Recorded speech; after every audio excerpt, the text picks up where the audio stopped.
About 25 centuries ago, a young Indian prince renounced the world and renounced his own throne in order to become a philosopher. The cause behind his action was obvious. India was in trouble. There was feuding and fighting and war, jealousy between rulers, and the Hindu religion into which he was born was suffering from a series of desperate perversions. The more sincere followers of the faith were neglected, ignored, and persecuted, and worldly ambitions ran very high. In this emergency, Prince Siddhartha became convinced that there must be a straight and proper way to live.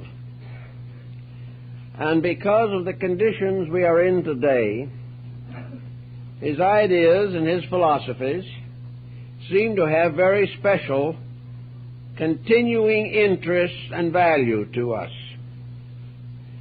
Some ways, in looking over his teachings, it would seem that he was a contemporary with us. He had the same problems, and he approached them in the most thoughtful way, a way that perhaps will intrigue or influence a great deal of modern thinking, if it is given the chance to do so. Studying the condition of man, Prince Siddhartha began to develop a series of internal solutions to problems based upon one simple concept, namely, his definition or discussion of the nature of deity. He said, if God does not prevent evil, he is not good. And if God cannot prevent evil, he is not God. Something had to explain the condition of the world without blaming it on mysterious factors and forces abiding in space.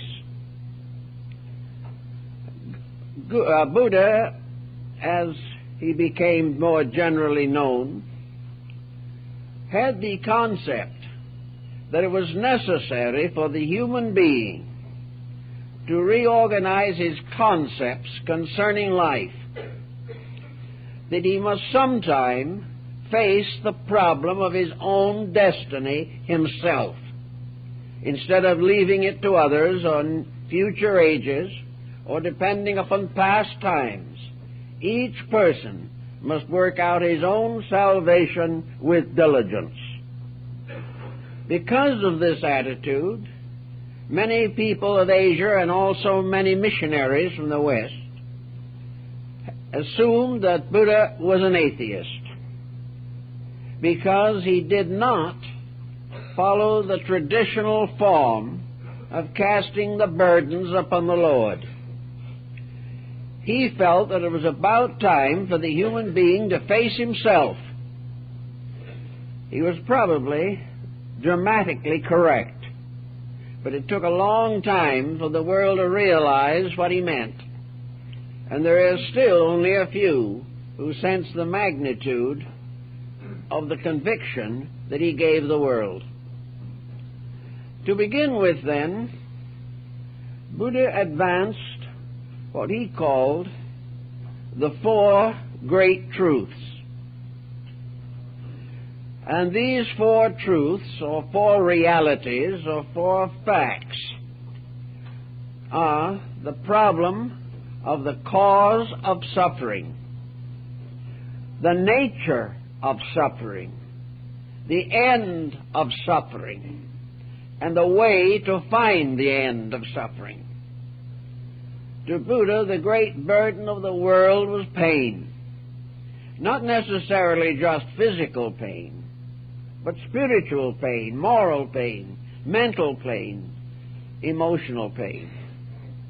Suffering, the burden of all that is born, the yoke that all must wear, and this strange, mysterious negation which intrudes itself in every moment of human life.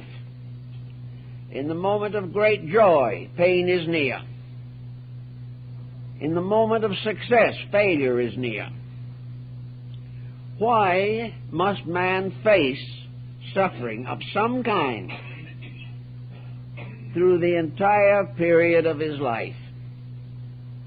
I think Buddha would have answered that in this way, that the human being has never been educated to prevent suffering. He has been given all kinds of ways to try to get over it if possible, usually ineffectively. He has never recognized the fact that suffering is a symbol. It is not a symbol of the fact that deity dislikes him. It is not a symbol of the tyrannies of nature. To Buddha, suffering was the symbol of the ignorance of man himself. That he is the cause of his own suffering, collectively and individually. And it is necessary for him to correct this cause if he is to liberate the world from pain and misery. The great sufferings are war, pestilence, natural disasters. The smaller sufferings are physical pains, emotional stress, broken homes, wayward children, poverty, disease. All these are forms of suffering, and they all arise within man himself. If the human being had devoted as much time to the solution of his own internal problems as he has devoted to the extension of his material environment, he would be in far better condition than he is today. We explore space. The Brahmins were exploring it long ago. We send spaceships out. We go into laboratories with all kinds of chemical devices. We create computers and engines and machines. But suffering goes on because the individual has not been taught the mystery of his own nature. He has not been given the courage to correct the mistakes in his own conduct. Of course, while Buddha lived a long time ago, there was a long time before he came. And from the past, he gained certain instruction and inspiration, even as we do today if we are thoughtful.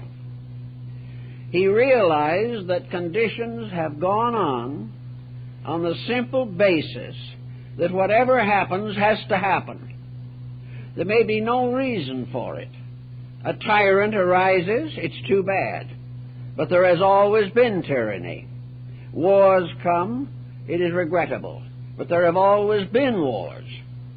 Man has always been fighting to win a war, not to prevent one. If he had put as much energy, money, and time into securing the peace, he would have been in a much better condition. Buddha pointed that out when he talked to the East Indian generals 2,500 years ago. Also, Buddha pointed out that all these wars and confusions and conflicts and disagreements and political misunderstandings have had very little effect upon the boundaries of nations. Down in modern times, World War II cost over 50 million lives. And yet today, the boundaries are much the same. No great achievement was made. No great problem was solved. All this, and then a little quiet and another war. What are we doing? Why are we continuously destroying our own peace of mind? And Buddha, looking it over very thoughtfully and carefully, came to a philosophical conclusion. We must realize that in its original form, Buddhism was not a religion. Buddhism was an ethical and moral philosophy, a way of life. And this way of life included a concept of veneration for the divine plan of things. But Buddha was not primarily a religionist. He was primarily an ethical reformer with a very profound insight into the nature of the human being, possibly one of the deepest insights the world has ever known.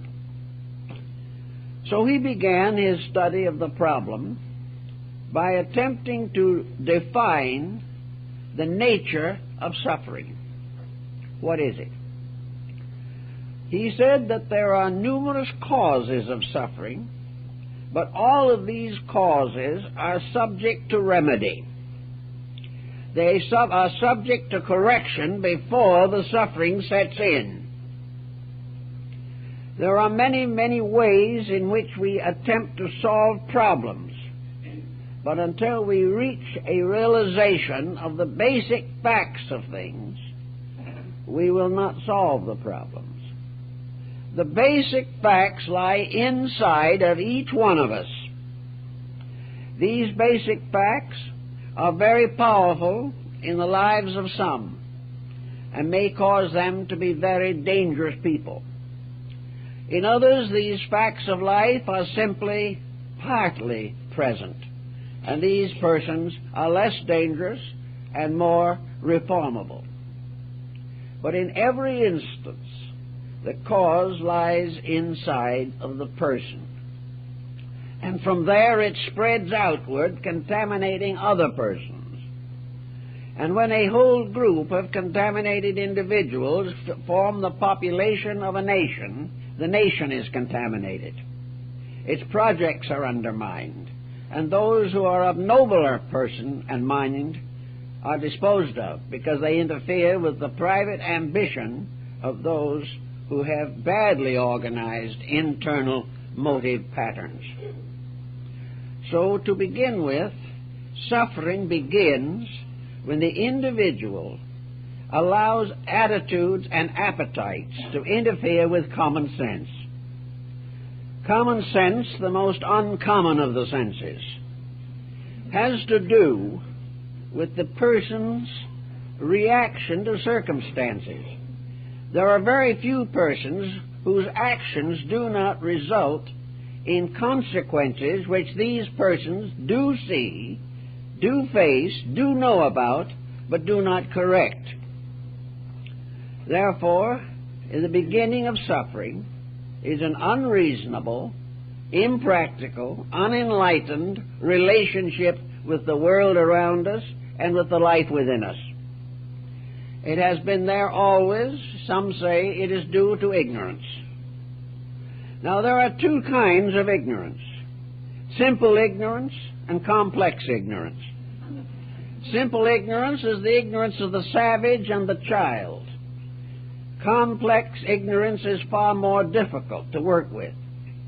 It is ignorance which arises not from necessity, but from the unwillingness to face the restrictions of self. It is a kind of educated ignorance which results from being taught the wrong things and having education deprived of every factor that could result in a mature, educated person.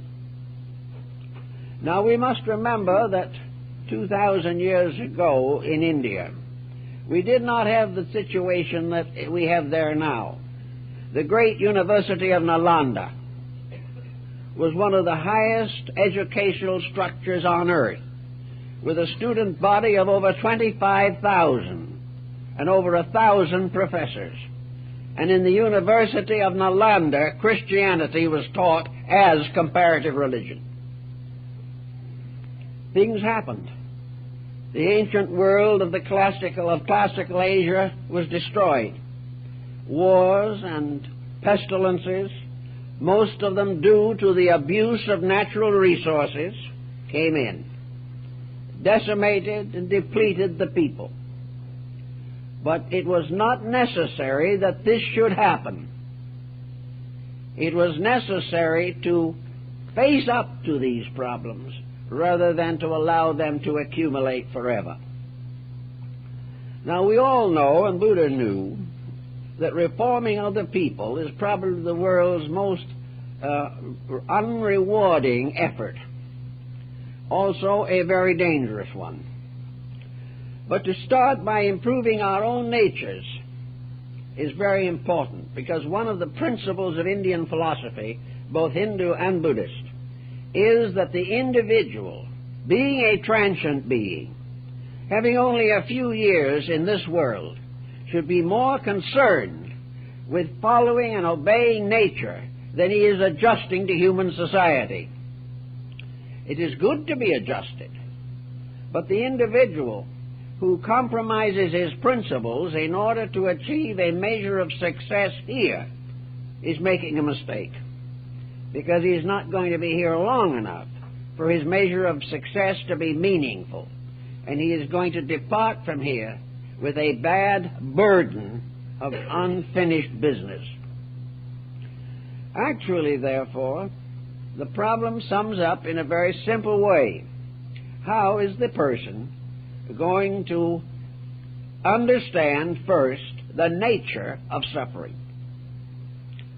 Buddha tells us that suffering is a very definite part of all existence, that it is caused by selfishness and ignorance.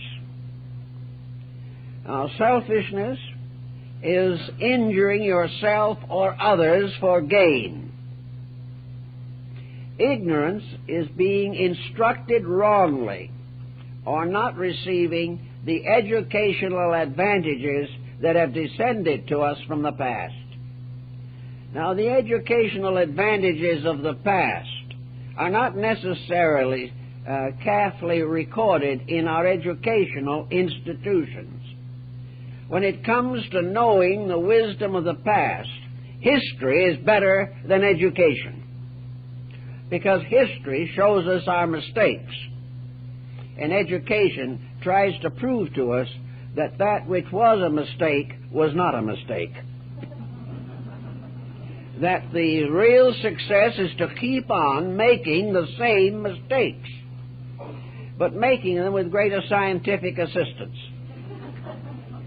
Just one more step of scientific assistance, and we may not be here to make mistakes.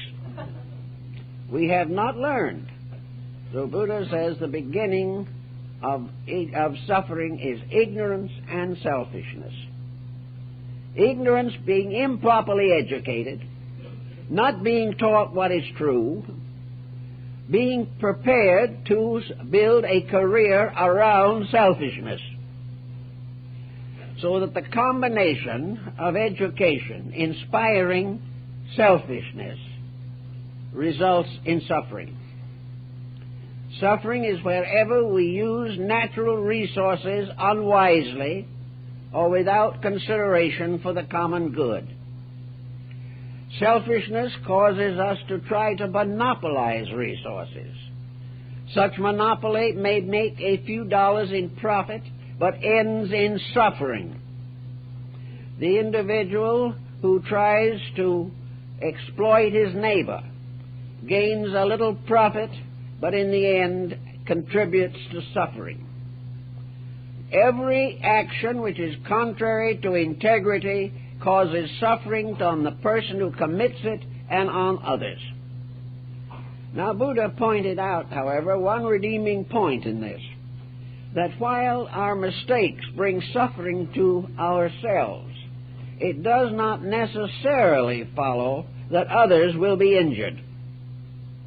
The only reason why others are injured is because they more or less agree with our mistakes. They think that success, as we have it, is desirable for them also, and that they in turn are likely, through self-interest, to buy the mistakes that we sell them. And as a result, suffering comes to them. Actually, each individual has a right to refrain from the causes of suffering within himself. And temptation is a form of having someone else try to convince you that you should do certain things for motives of self-interest. Where this happens, trouble comes. So the broad point of suffering is that it is the result of breaking the simple rules of life. And these rules cannot be broken without suffering. The idea that we can reconstruct the universe closer to our heart's desire, this idea is false. We have no power to control or master that which extends through the vast reaches of infinity. The space that goes on forever cannot be dominated by the human mind. What we call conquering it simply means to stick a probe in it and try to see what's there. We cannot conquer it. We cannot master it. And it's a case of trying to break rules and suffering, or deciding to keep rules and removing step by step the causes of suffering. If then we are concerned with this matter, Buddha gives us a series of examples, all of which indicate, before we get through with it, that the source of suffering within ourselves is emotional or mental or both. The mind is the cause of most suffering. It is assumed to be an infallible instrument, and it is not. The mind can make any mistake that we want it to make. It is a hired servant of our own whims. It obeys whatever will we bestow upon it. And it tries to help us to fulfill the schemes which have already dominated our consciousness. The emotions also constitute a tremendous pressure, a pressure for gratification of appetites of all kinds. And in gratification of these appetites, we compromise integrity. Everywhere we go, no one or very few people have become wise enough to know that they cannot be dishonest without pain, and that gradually the pain becomes unbearable. And yet they go to the grave with the pain and the dishonesty both intact. This is because we haven't been willing to accept, on a scientific level, that which was obvious to the ancients for thousands of years and is being repeatedly demonstrated to us every day of our contemporary lives. And yet there is only one consideration, and that is profit. As long as a person is willing to sell his own soul for $1, he is going to know pain, and plenty of it, because he cannot compromise the integrities within himself without physical suffering, or the integrities of his thoughts and emotions without mental and emotional suffering. Buddha was very clear on these points, and I don't think anyone has ever been able to refute him, because the obvious consequences of action are too definite. A second stamp is, of course, we know that suffering exists. Now we can begin to analyze how it operates. Therefore we say, what is suffering, and what is the cause of suffering? For example, a man devotes his life to accumulating wealth, and he succeeds. And having accumulated wealth, he feels that he has fulfilled his own destiny. But this man is already in trouble. By the time he has accumulated the wealth, the suffering has already started, and there's no way of avoiding it. In the first place, as Buddha said, the man who has is forever living in the fear of loss.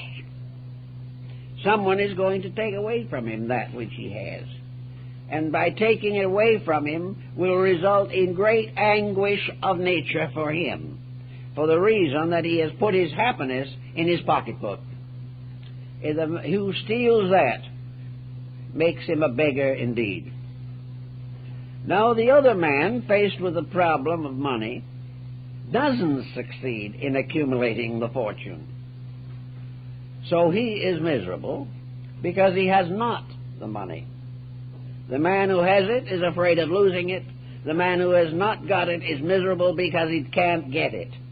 And nothing is happy anywhere in the picture. It just keeps right on going. Now the ambition to have is not only leading us to the problem of a society which wishes to rob us of what we have on the slightest provocation, and puts us in the spot of inflation and all the problems of finances that we have today with unstable dollars, the world economy upside down, the unemployment rising. All of this is part of the byproduct of a false ambition in the first place. We have done it wrong from the beginning. We have made error glamorous. We have made certain procedures satisfying to the selfishness in ourselves. And when the castle we have built falls down, we are all miserable, and we look around trying to figure out who caused it, and finally lay the blame upon the devil, which he has been blamed for so many things, however, that I guess he can stand the burden better than we can. But how does it happen that for 4,000 or 5,000 or 6,000 years, back into the time of Egypt, we have followed such a pattern, fully aware that it won't work, fully aware that the price of what we have is too great for what we get out of it, and nobody changes. Still that hope, that gamble, that belief that we in ourselves will be happy with that which has made all others miserable, or that we alone are miserable because we have not got what all others are seeking. So here is a problem of suffering. And in the gaining of this today, we find that the complication of accumulation is itself a great cause of suffering in many ways. We are having more and more coronaries in middle life for successful business people.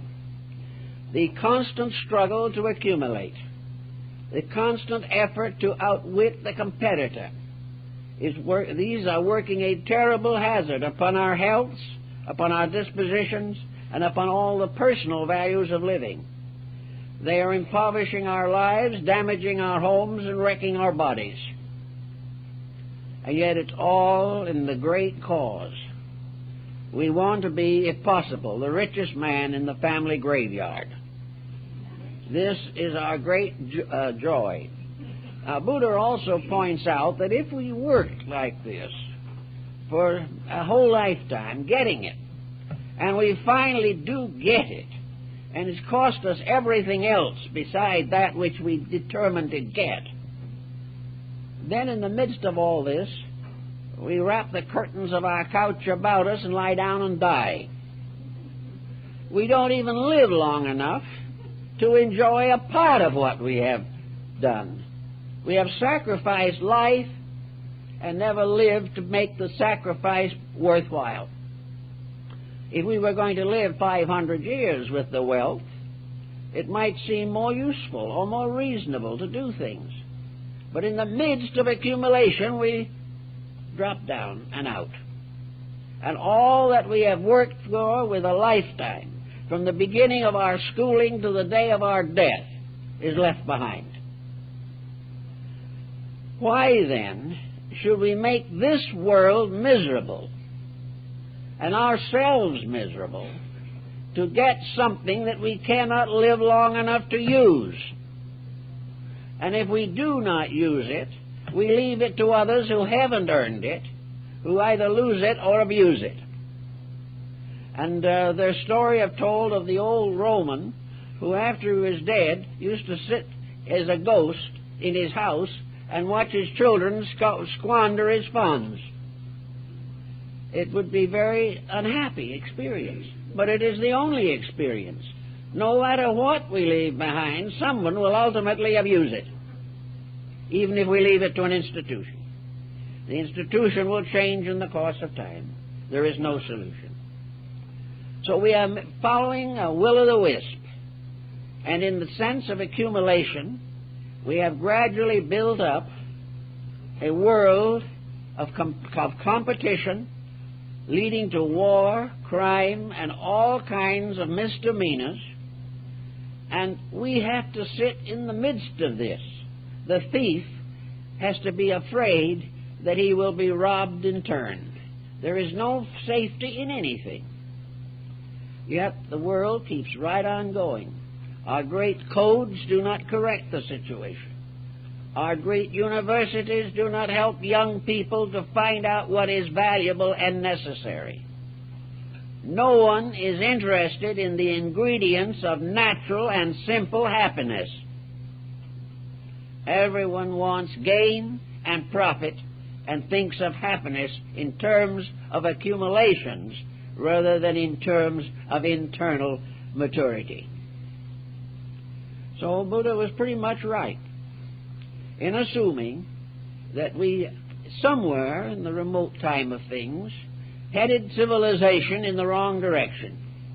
And no matter how much we have talked and fought, no matter how many great reformers and heroes have arisen among us, we have not been able to get progress back on the track.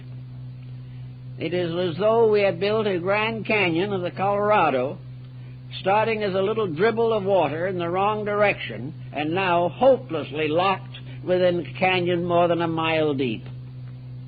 It's the same way with all these things that we do. We cannot accomplish peace because it interferes with our success or somebody else's success. We cannot reform without being subject to martyrdom. Everything is locked within a process that is going nowhere. And with nuclear fission at our doorstep, Buddha's statements have a new and tremendous validity, namely, that the future of our own survival is in our own hands. Now, Buddhism has one factor which it took from Hinduism, which has had an important bearing on this, and that is the doctrine of reincarnation. Reincarnation is a combination of hope and further fear. It is hope in the sense that it gives us more time to make the adjustments.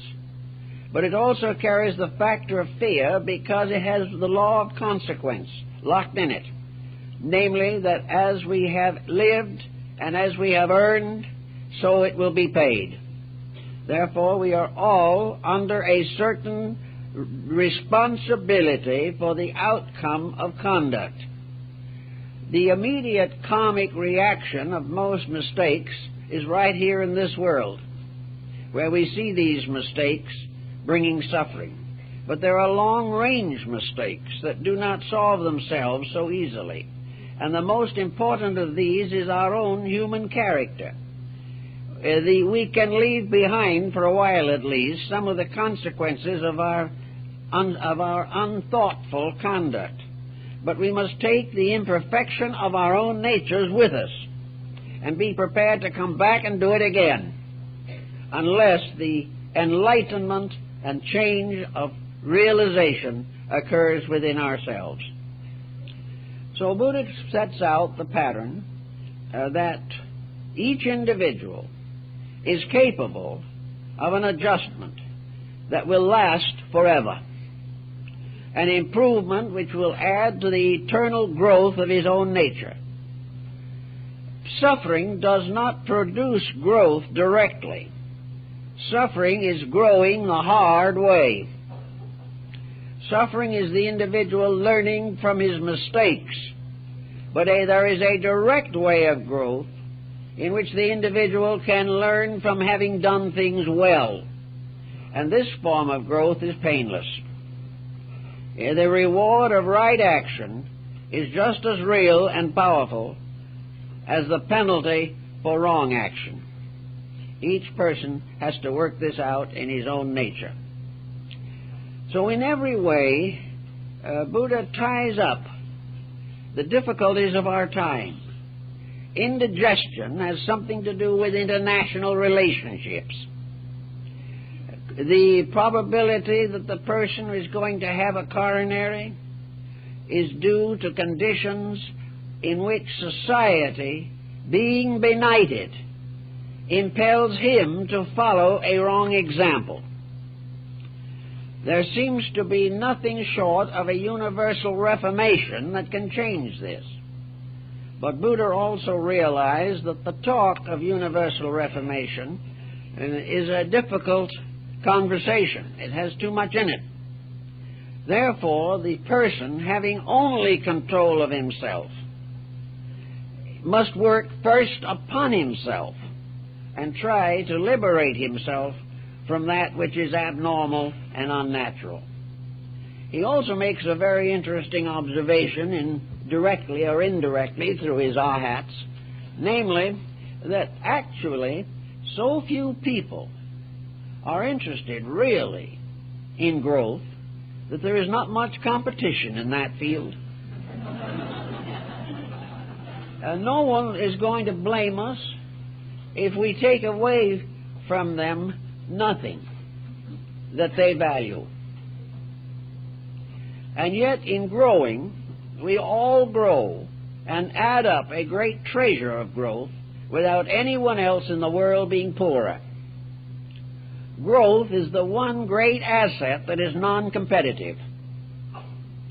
It is something that we can become wiser and wiser, but no one else will be injured unless we pervert that wisdom.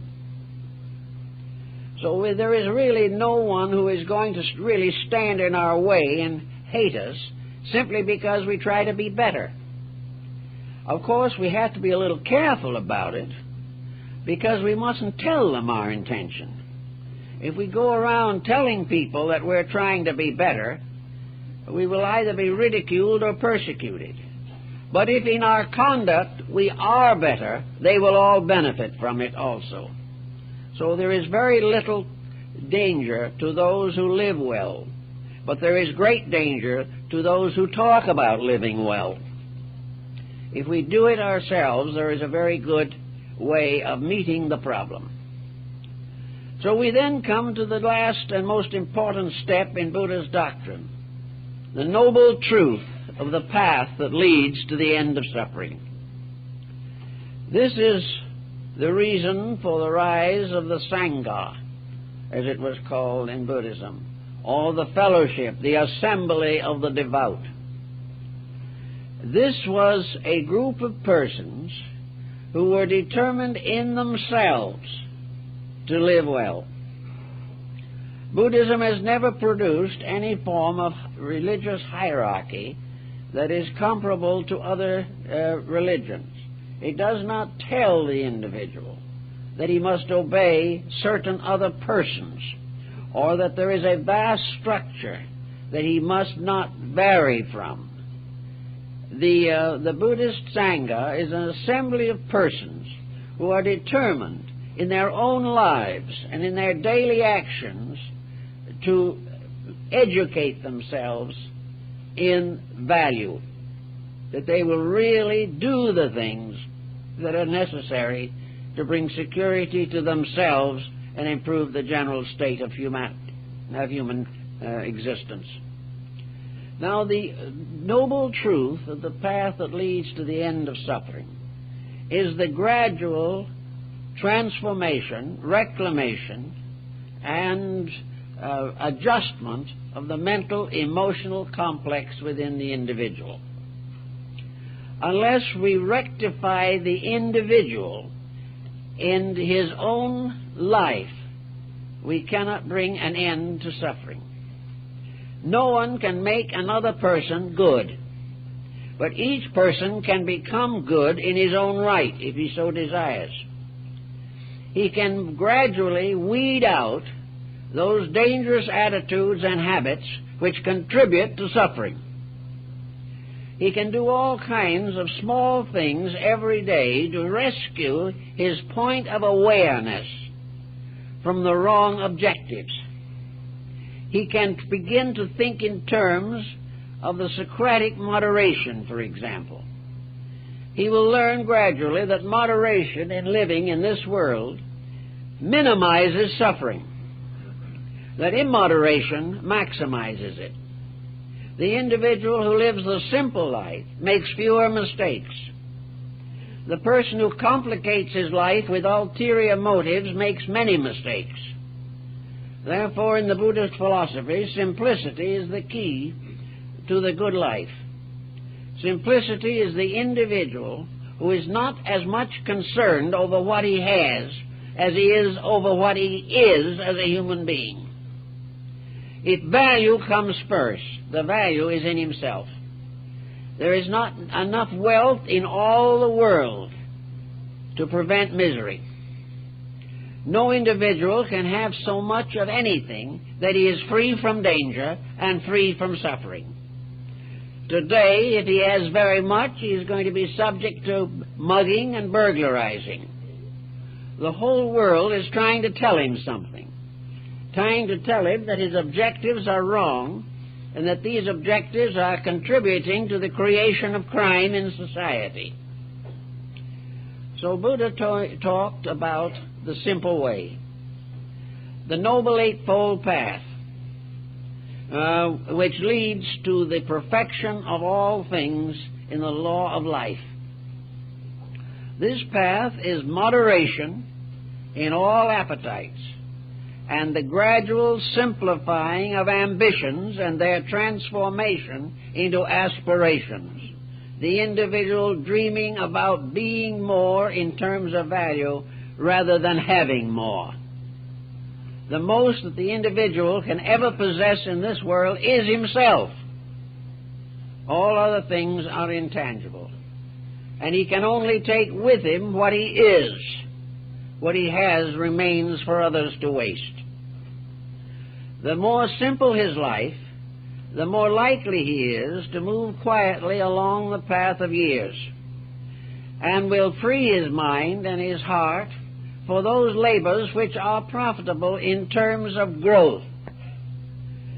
All the success in the world is not as important to help as the ability to make a friend and be a friend.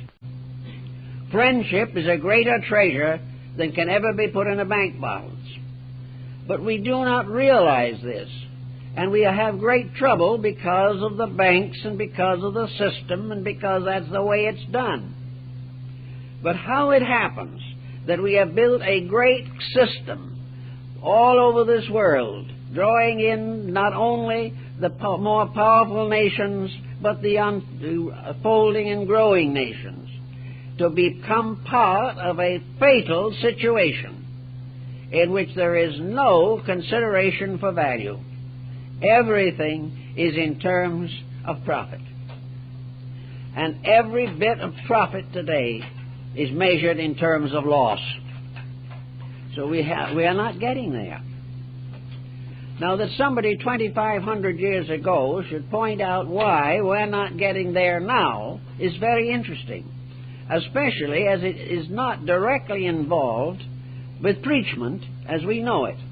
It is not a case of trying to ask forgiveness for our sins. It's a problem of outgrowing them by our own efforts. It puts growth largely with the person, but the reward of growth by the person is the unfoldment of the potentials of that person. The individual who wishes to face eternity with a good hope has got to build a good life to face it with. So in the terms of the path that leads to the end of suffering, we can quietly detach ourselves through thoughtfulness. Now, Buddhism is a way of thoughtfulness that is not based upon platitudes. We all hear people tell us what to do, and we usually resent them. We are particularly resentful and take refuge in the concept that they tell us what to do, but they're not doing it themselves, and therefore it doesn't mean anything. Maybe it does mean something, but we have a perfect way of rejecting it because the other person isn't fulfilling his own philosophy. But in Buddhism, you do not have this situation at all, because you do not derive authority from other individuals. You derive authority from the one immutable source of authority, nature itself. You learn from living, not being told how to live, but seeing the consequences of your own living. You grow by watching the results of your own action. You unfold because you gradually become aware that it is necessary, not because someone else tells you. You discover the importance of the golden rule, because when you have broken it time after time, you have suffered. So that the final authority in the struggle against suffering is to estimate the consequences of suffering on your own flesh. Of course, you can broaden the scheme a little bit and observe how actions similar to yours by other persons is bringing them suffering. You can gradually come to realize that there are rules, there is a way of life that is acceptable to nature, and nature will never give peace or happiness or friendship until its ways are accepted and followed. This is a very important discovery, but I like the part particularly that it is an experience pattern, that we are not forced to do something because the wise have told us to. We are not forced to do it because our faith demands it. We do it because we cannot survive any other way. And we are becoming increasingly weary of not surviving. We are not having what we should have from a world that can provide us with everything that we need, if, as individuals, we do not break the rules of nature and the rules of supply and demand. If we are willing to free ourselves from the terrible struggle of what we might term a materialistic culture, we will not only have better health, better homes, but we will also have a little time left to do something significant. We will have a time to sit down and read a good book. We will have time to go out and help a friend in trouble. We will have time to do many gracious things. But these gracious things are all being sacrificed on the altar of immediate utility. And as a result, we go along until we reach the end, and then perhaps a few hours before we depart, we begin to wonder what it's all about. It is not right for generation after generation of little ones to come into this world without some hope that they will receive the proper instruction necessary to give them a good and happy life. This is something we all have to work on if we expect it to happen. Now, in the course of this good and better and helpful life, there are rules also of things we have to do. One of the rules that Buddhism points out is that the individual, in order to gain the good of his own life, has to gradually take part in the labors of nature. Just as he must weed his own garden if he wants to raise vegetables, so he must help to weed life if he wishes to enjoy the beauties and niceties of existence. He has a community to consider, a community which is allowed to run down, go to pieces.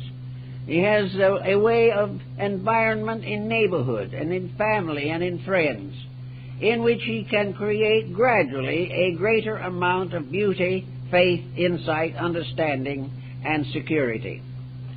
So we are all gardeners in the world. We are none of us owners of anything.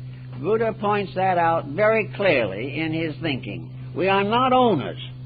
We never have anything except a temporary leasehold.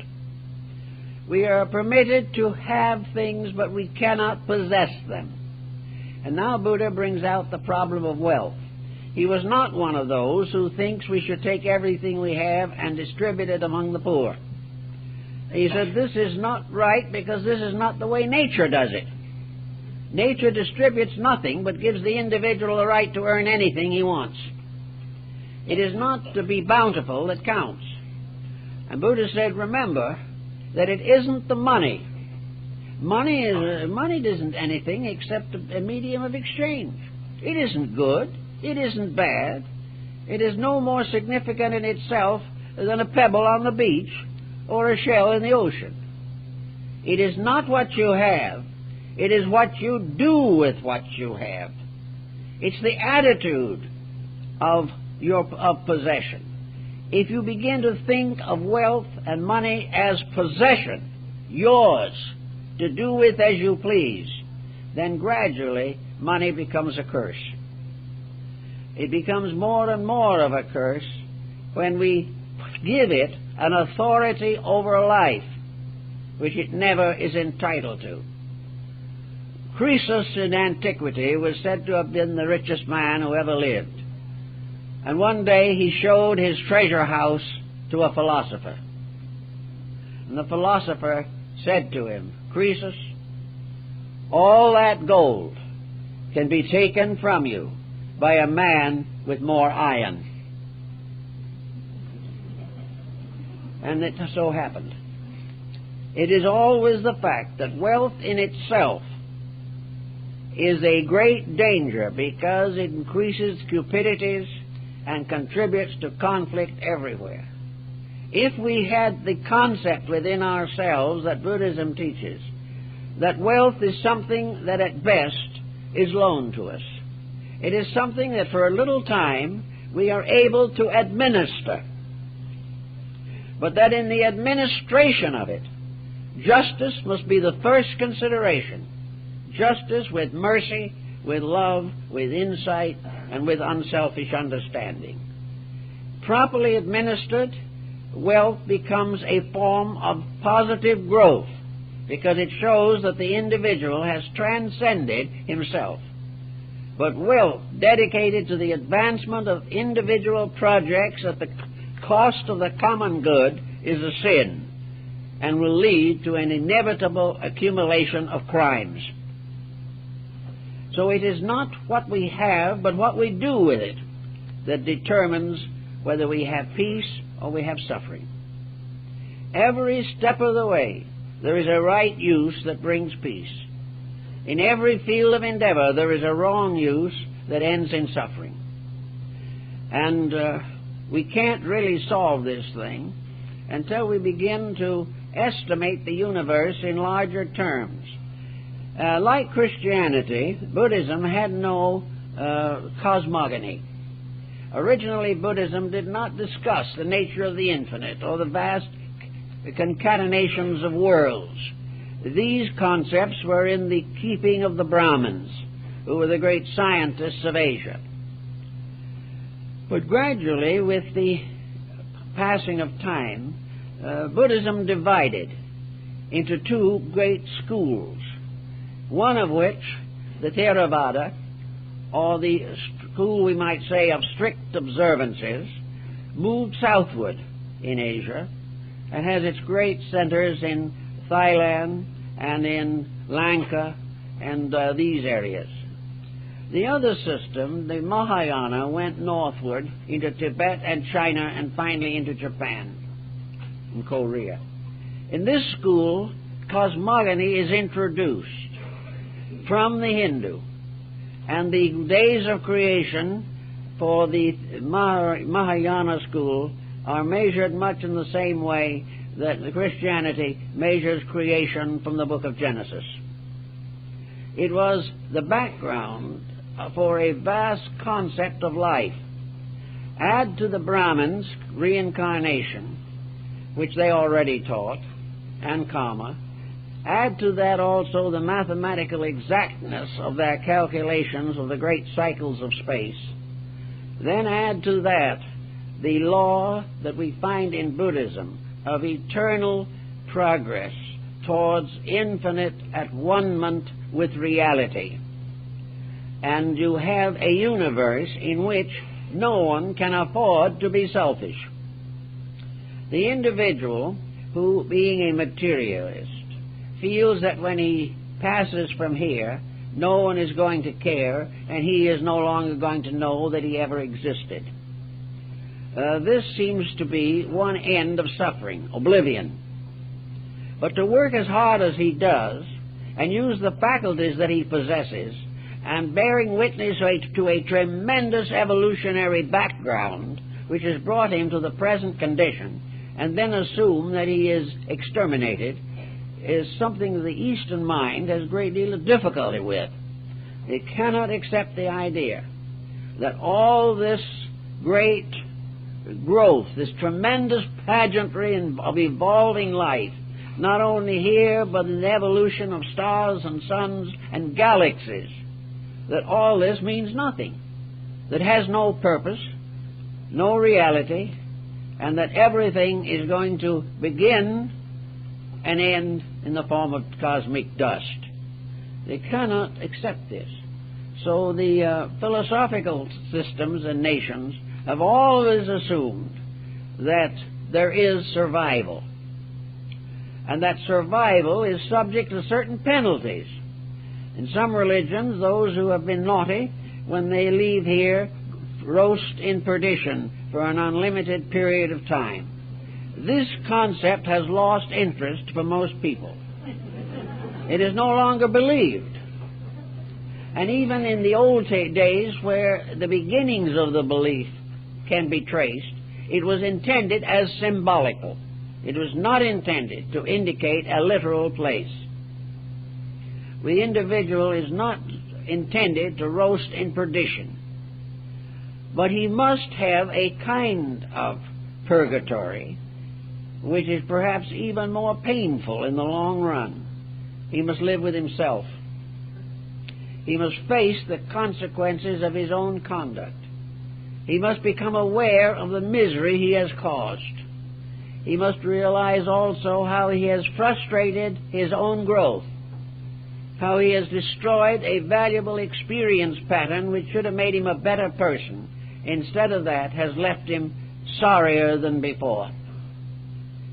So what we have thought of as purgatory or perdition is really the inevitable facing of self, the inevitable continuance of an unfinished business until we finish it.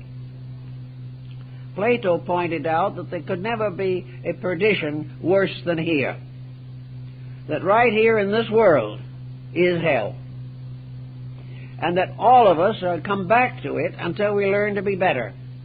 But it is possible through integrity to transform hell itself.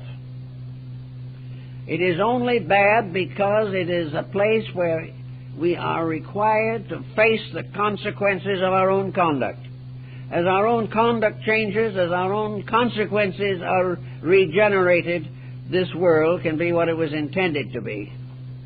But in order to be a beautiful world, the beings that come back into it must have achieved within themselves a quality of integrity that makes it impossible for them to pervert or destroy the natural order of things. We have the right to make whatever we deserve and live in the results of our own conduct. So Buddhism, with the addition of reincarnation, and in the Northern School, gives us a great concept of life. A concept of life that in no way conflicts with modern astronomy, because it deals with a dimension which astronomy never touches. In fact, astronomy is apt to completely deny. It has to do with qualitative cosmogony.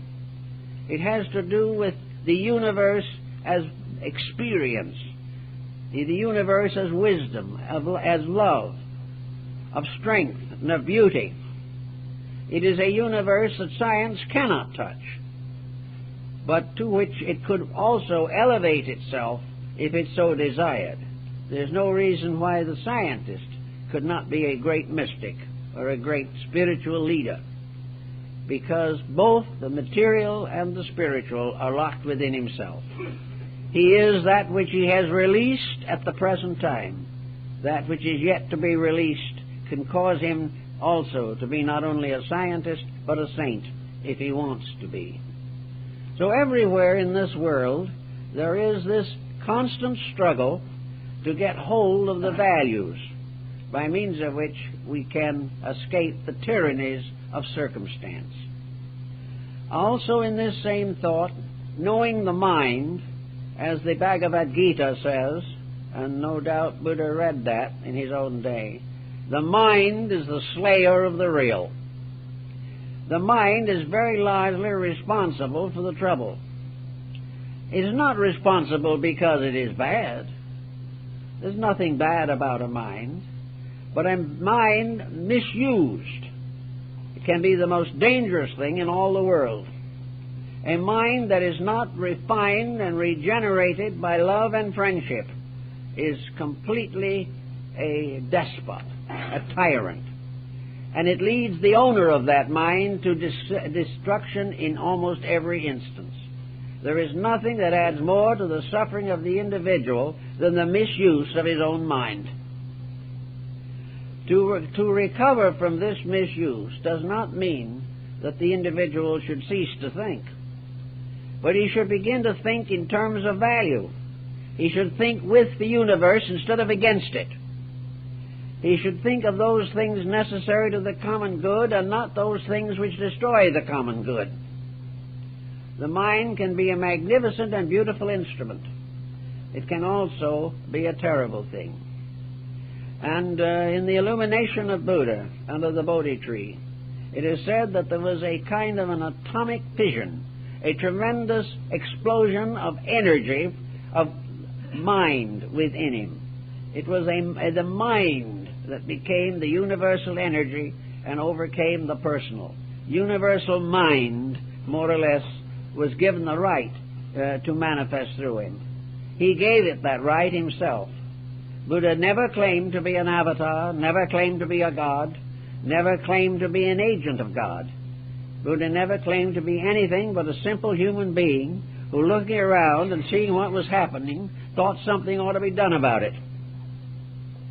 And in order to create his philosophy, he accepted nothing that was not demonstrable to him in the simple course of his own lifetime. For 80 years, he wandered the roads and paths of Bengal, and during that time he saw every type of experience of which the individual is capable of enduring. He saw birth, he saw growth, he saw death. He found all the different scenes and sights and symbols of human achievement and decay. He saw great palaces filled with misery. He saw hovels with joy and beauty. He saw the wise and the semi-wise and the unwise. He saw the sophisticate and the natural and simple childlike person. He experienced all of these things, and he had to fit it in, all of it, into one great comprehensive plan. A plan which man can intuit.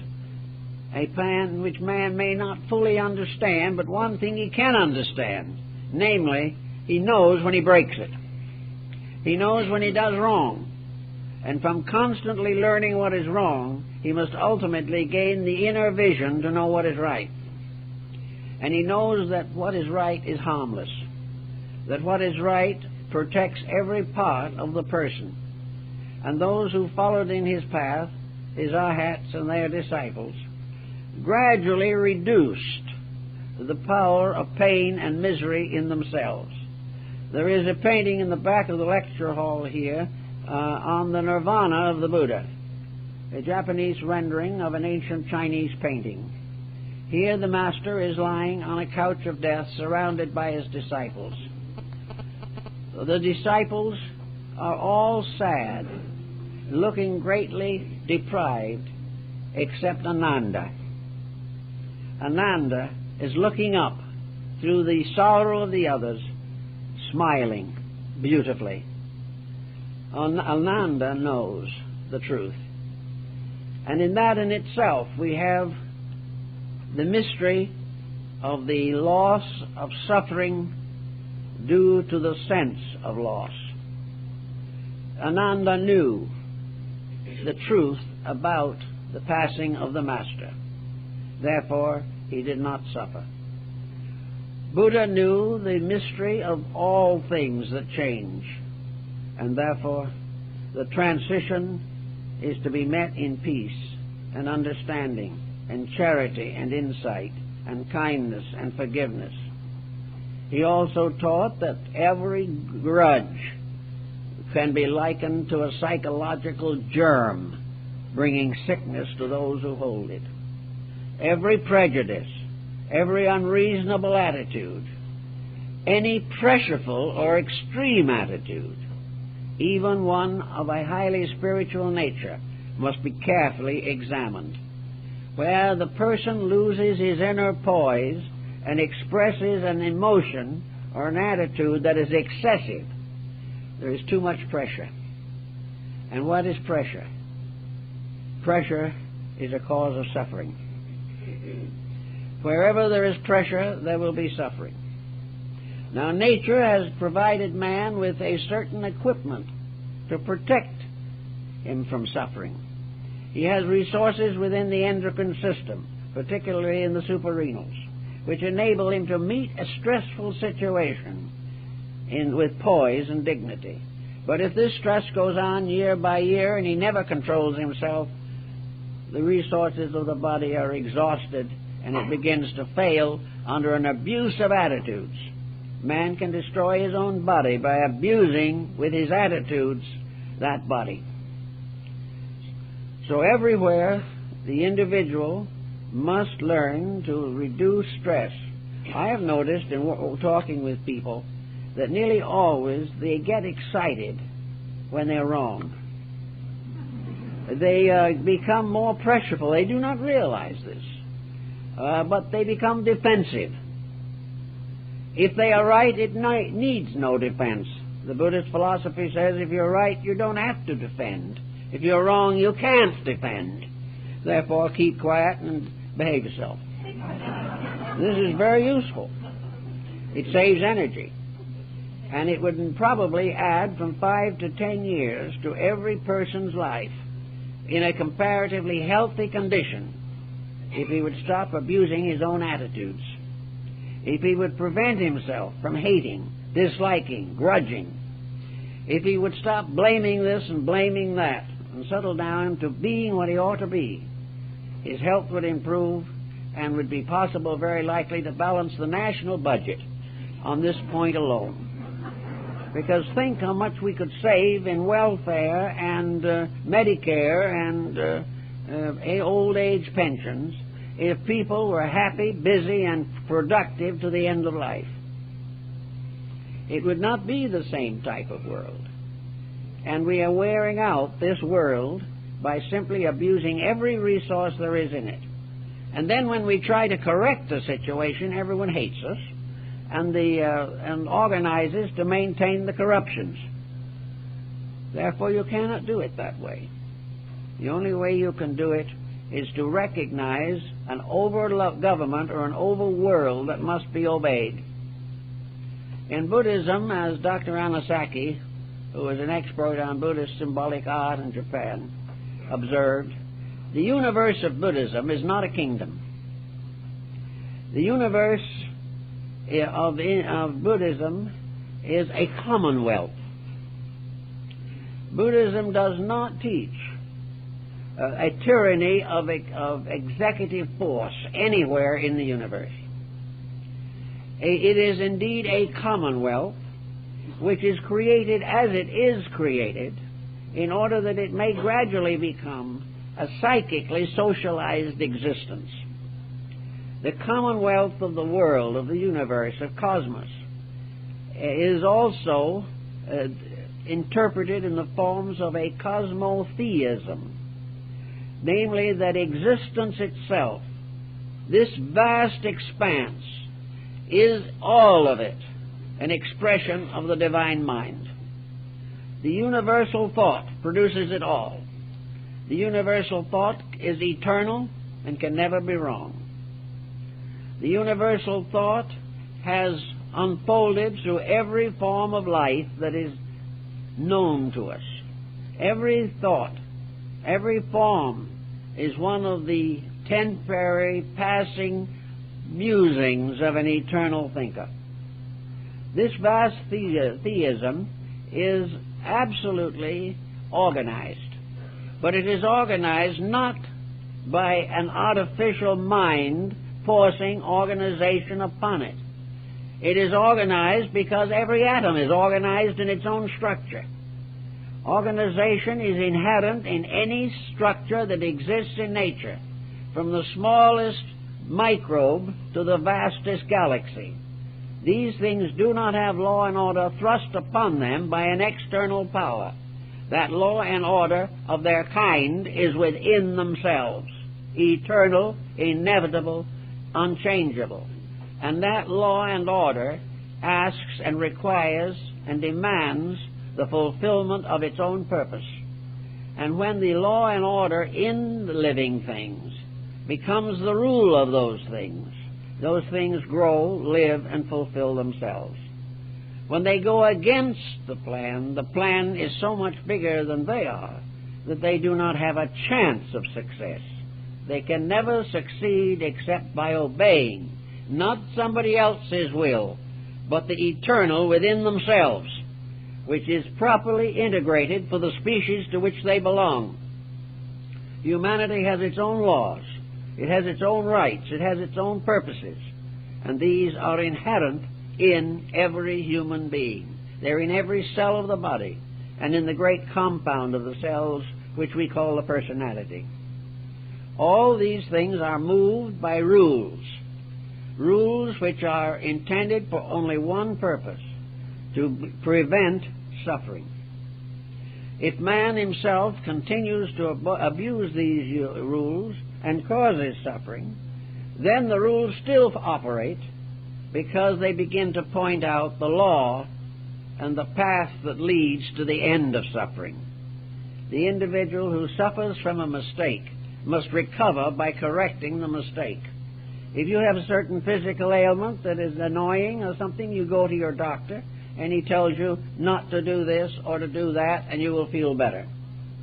In nature, you don't get someone telling you, but through experience, you make a mistake and it hurts. You make a mistake in selecting of a friend, and the friend isn't true to you. And you must ask yourself, what caused you to select for your friend a person who wasn't worthy?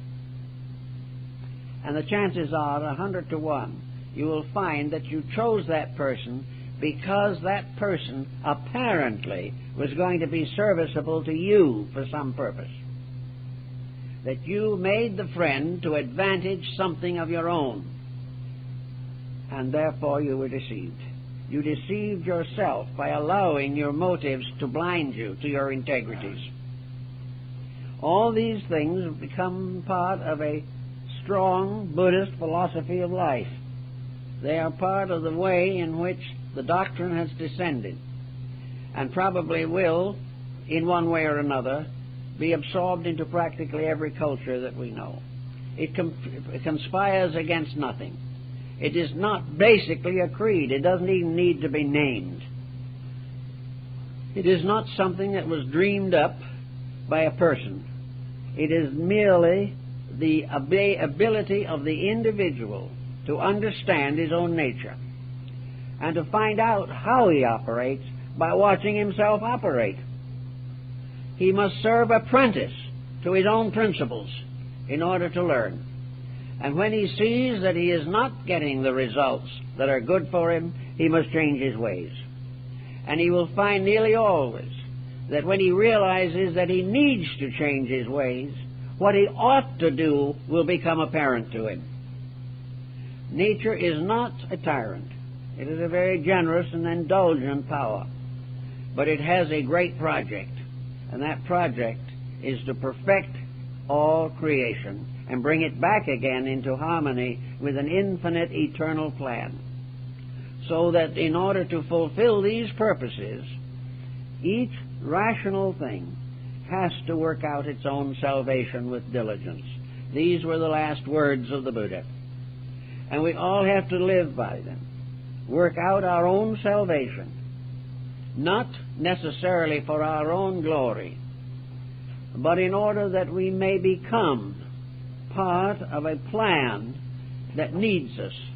Every single human being is part of a plan.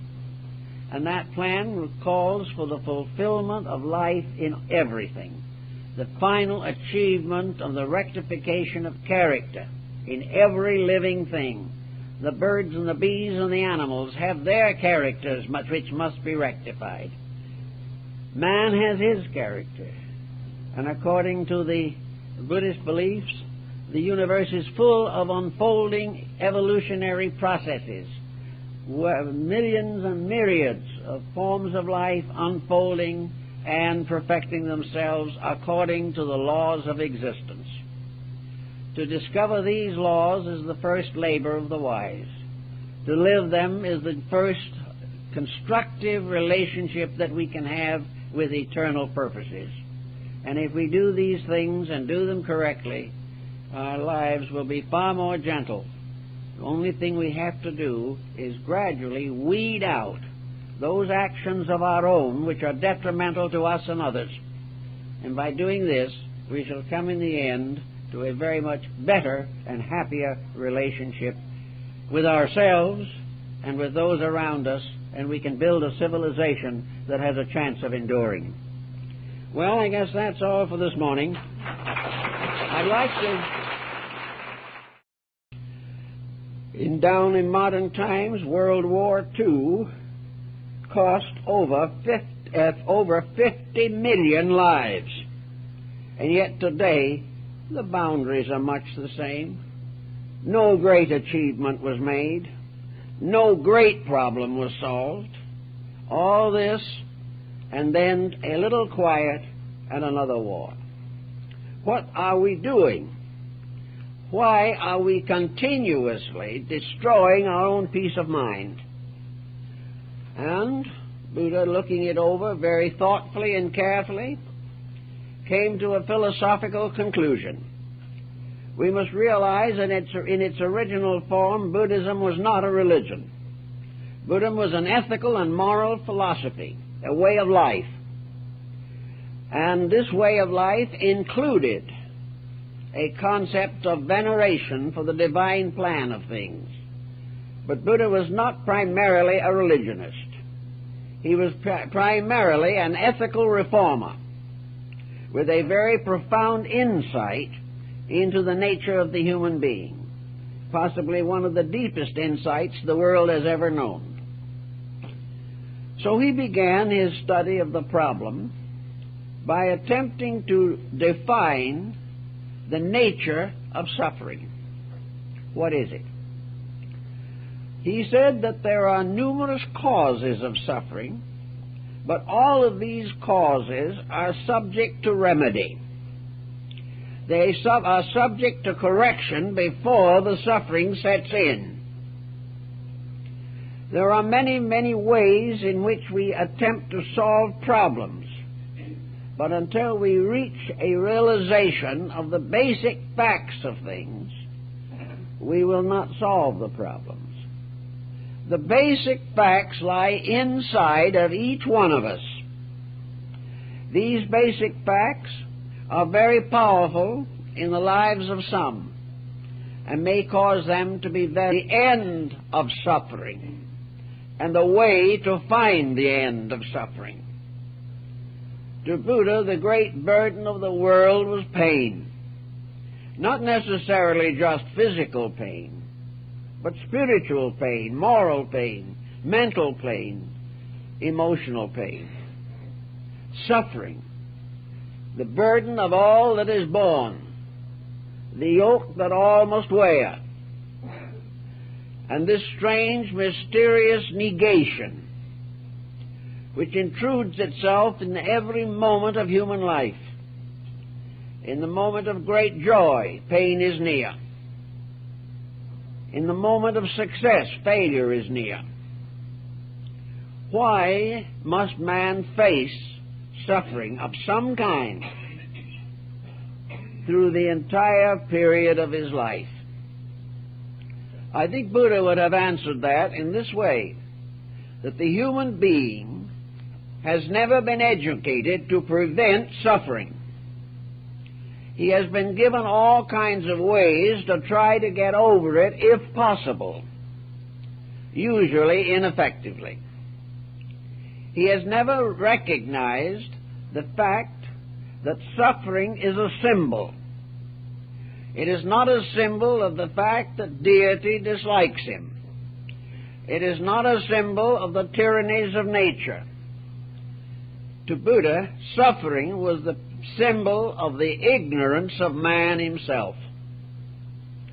That he is the cause of his own suffering, collectively and individually. And it is necessary for him to correct this cause if he is to liberate the world from pain and misery. The great sufferings are war, pestilence, natural disasters. The smaller sufferings are physical pains, emotional stress, broken homes, wayward children, poverty.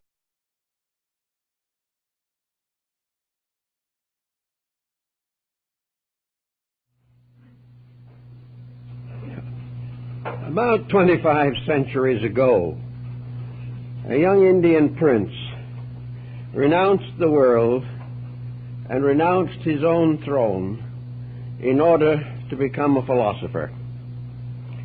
The cause behind his action was obvious. India was in trouble. There was feuding and fighting and war, jealousy between rulers, and the Hindu religion into which he was born was suffering from a series of desperate perversions. The more sincere followers of the faith were neglected, ignored, and persecuted, and worldly ambitions ran very high. In this emergency, Prince Siddhartha became convinced that there must be a straight and proper way to live. And because of the conditions we are in today, his ideas and his philosophies seem to have very special continuing interest and value to us. Some ways, in looking over his teachings, it would seem that he was a contemporary with us. He had the same problems, and he approached them in the most thoughtful way, a way that perhaps will intrigue or influence a great deal of modern thinking, if it is given the chance to do so. Studying the condition of man, Prince Siddhartha began to develop a series of internal solutions to problems based upon one simple concept, namely, his definition or discussion of the nature of deity. He said, disease. All these are forms of suffering, and they all arise within man himself. If the human being had devoted as much time to the solution of his own internal problems as he has devoted to the extension of his material environment, he would be in far better condition than he is today. We explore space. The Brahmins were exploring it long ago. We send spaceships out. We go into laboratories with all kinds of chemical devices. We create computers and engines and machines. But suffering goes on because the individual has not been taught the mystery of his own nature. He has not been given the courage to correct the mistakes in his own conduct. Of course, while Buddha lived a long time ago, there was a long time before he came. And from the past, he gained certain instruction and inspiration, even as we do today if we are thoughtful. He realized that conditions have gone on the simple basis that whatever happens has to happen. There may be no reason for it. A tyrant arises, it's too bad. But there has always been tyranny. wars come, it is regrettable. But there have always been wars. Man has always been fighting to win a war, not to prevent one. If he had put as much energy, money, and time into securing the peace, he would have been in a much better condition. Buddha pointed that out when he talked to the East Indian generals 2,500 years ago. Also, Buddha pointed out that all these wars and confusions and conflicts and disagreements and political misunderstandings have had very little effect upon the boundaries of nations. Said, if God does not prevent evil, he is not good. And if God cannot prevent evil, he is not God. Something had to explain the condition of the world without blaming it on mysterious factors and forces abiding in space. Buddha, as he became more generally known, had the concept that it was necessary for the human being to reorganize his concepts concerning life, that he must sometime face the problem of his own destiny himself, instead of leaving it to others or future ages or depending upon past times. Each person must work out his own salvation with diligence. Because of this attitude, many people of Asia and also many missionaries from the West assumed that Buddha was an atheist because he did not follow the traditional form of casting the burdens upon the Lord. He felt that it was about time for the human being to face himself. He was probably dramatically correct, but it took a long time for the world to realize what he meant. And there is still only a few who sense the magnitude of the conviction that he gave the world. To begin with, then, Buddha advanced what he called the four great truths. And these four truths, or four realities, or four facts, are the problem of the cause of suffering, the nature of suffering,